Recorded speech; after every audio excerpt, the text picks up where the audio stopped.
আমি দর্শক নাই জাতি কোনো ধর্ম, কাপুরুষের ভিড়ে থেকে চালাই অপকর্ম। আমি বাবা, আমি রক্ষক, হয়ে গেছি পক্ষক।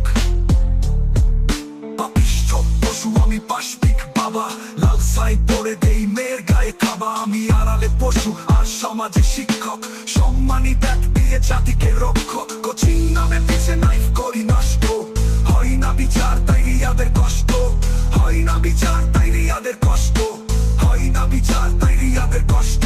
আমি ছাড়ি না কাউকে, কেউ পাই না ছাড়, ছোট বোনটাকেও ভোগ করি কত শতবার। আমি সমাজে ঘুরে ফিরি বুক করে উঁচু, প্রতিবাদ নাই সাজা পাইনি তো কিছু। আমি মুক্ত বাতাসে ফেলি বিষাক্ত শ্বাস, অন্তরে করে আমার হিংস্রতা ভাস। আমি সেদিন ফুরাবো আর হয়ে যাব শেষ, সেদিন প্রতিষ্ঠা হবে এটা কালেমার দেশ। আমার শেকড় শুকাবে আর ছড়াবো না বীজ, যদি ঘরে ঘরে থাকে এক হারকিউলিস। আমি অমানুষ হয়ে গেছি ক্ষমতা নির্মাণ, বিশ্ববিকতা স্বামী।